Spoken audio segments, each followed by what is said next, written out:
President will be making his announcement about executive action. Americans. Tonight, I'd like to talk with you about immigration. For more than 200 years, our tradition of welcoming immigrants from around the world has given us a tremendous advantage over other nations.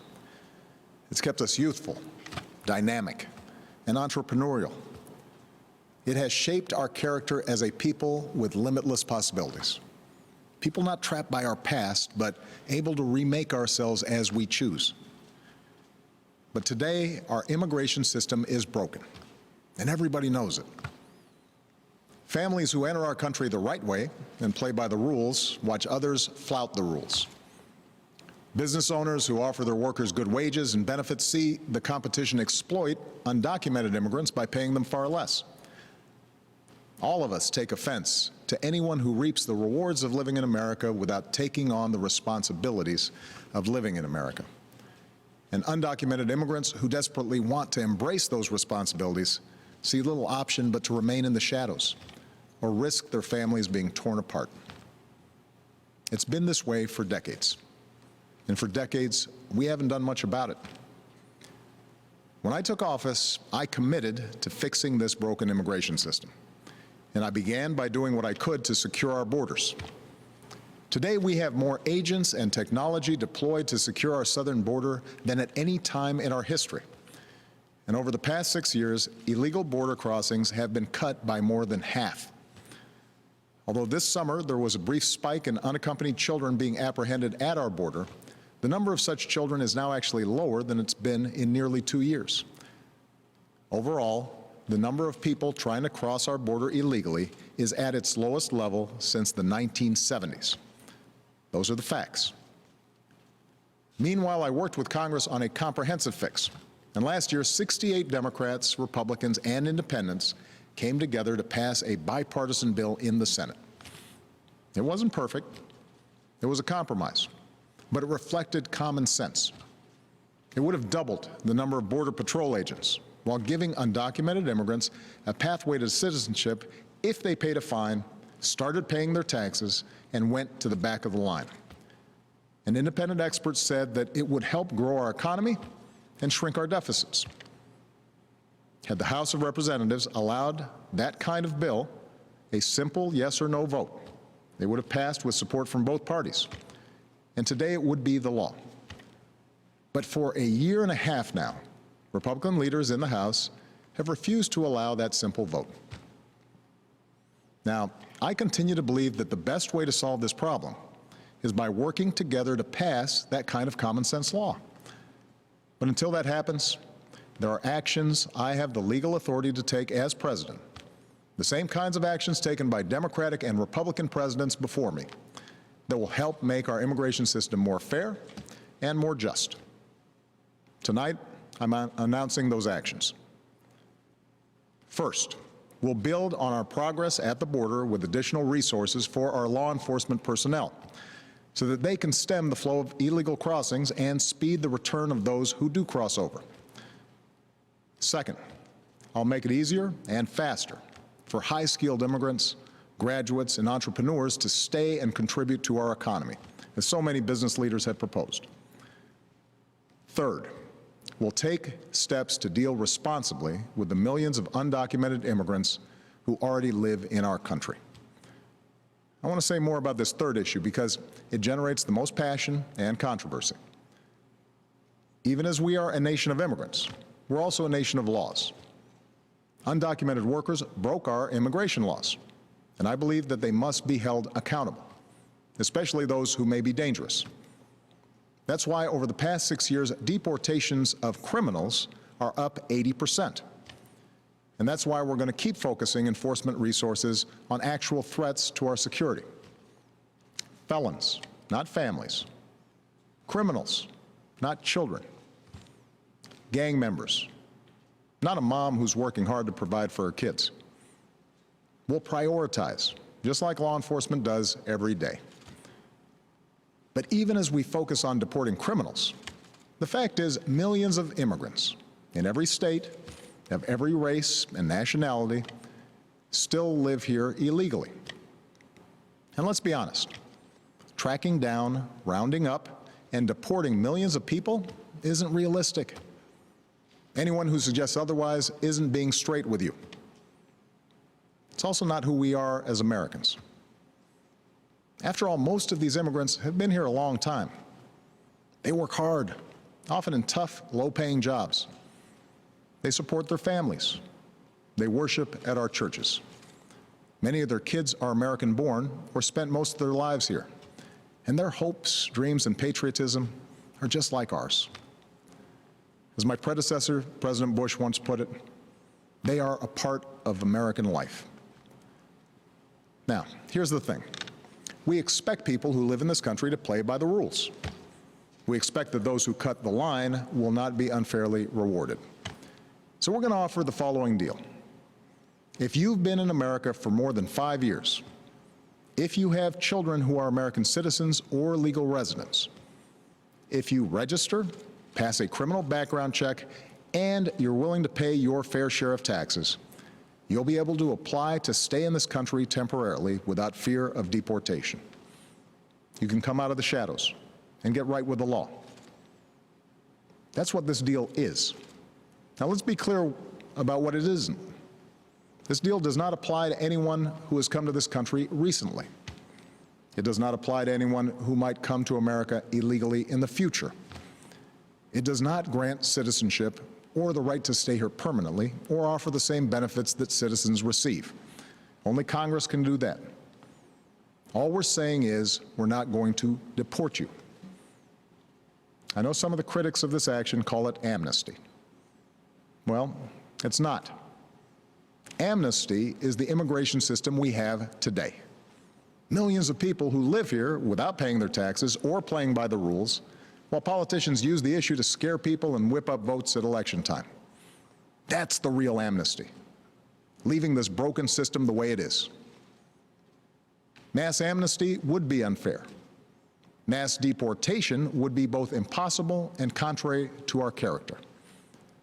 What I'm describing is accountability, a common-sense middle ground approach. If you meet the criteria, you can come out of the shadows and get right with the law. If you're a criminal, you'll be deported.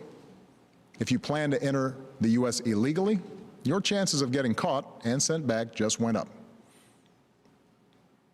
The actions I'm taking are not only lawful, they're the kinds of actions taken by every single Republican president and every single Democratic president for the past half-century. And to those members of Congress who question my authority to make our immigration system work better, or question the wisdom of me acting where Congress has failed, I have one answer. Pass a bill. I want to work with both parties to pass a more permanent legislative solution. And the day I sign that bill into law, the actions I take will no longer be necessary. Meanwhile, don't let a disagreement over a single issue be a deal breaker on every issue. That's not how our democracy works. And Congress certainly shouldn't shut down our government again just because we disagree on this. Americans are tired of gridlock. What our country needs from us right now is a common purpose, a higher purpose. Most Americans support the types of reforms I've talked about tonight, but I understand the disagreements held by many of you at home. Millions of us, myself included, go back generations in this country, with ancestors who put in the painstaking work to become citizens. So we don't like the notion that anyone might get a free pass to American citizenship.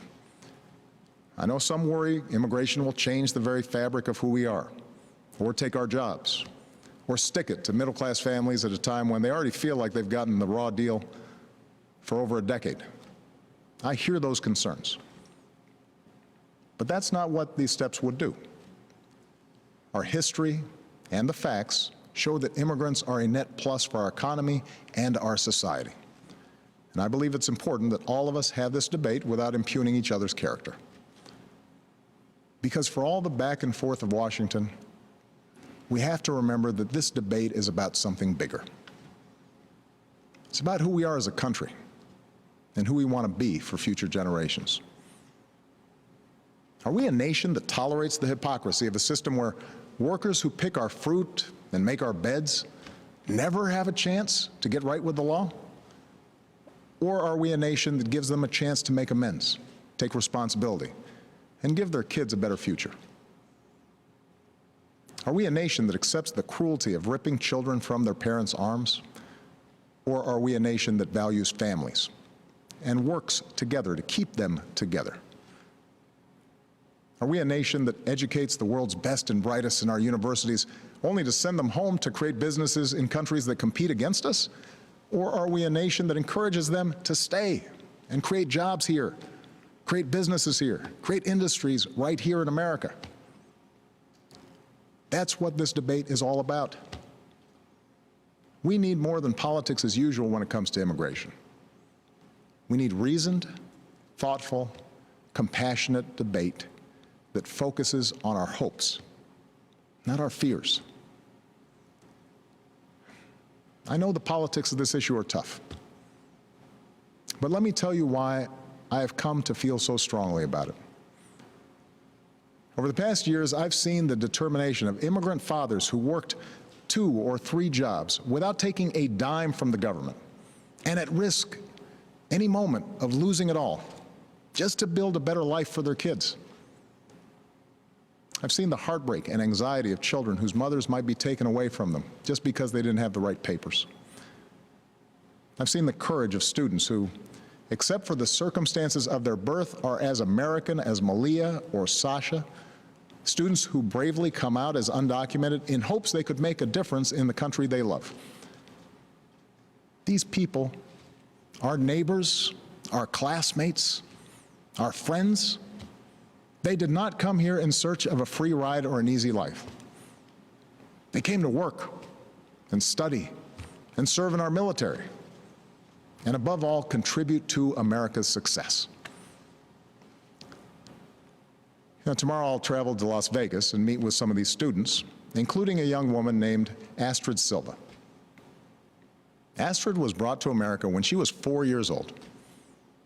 Her only possessions were a cross, her doll, and the frilly dress she had on. When she started school, she didn't speak any English. She caught up to other kids by reading newspapers and watching PBS. And she became a good student. Her father worked in landscaping. Her mom cleaned other people's homes. They wouldn't let Astrid apply to a technology magnet school, not because they didn't love her, but because they were afraid the paperwork would out her as an undocumented immigrant. So she applied behind their back and got in. Still, she mostly lived in the shadows until her grandmother, who visited every year from Mexico, passed away. And she couldn't travel to the funeral without risk of being found out and deported. It was around that time she decided to begin advocating for herself and others like her. And today, Astrid Silva is a college student working on her 3rd degree. Are we a nation that kicks out a striving, hopeful immigrant like Astrid? Or are we a nation that finds a way to welcome her in?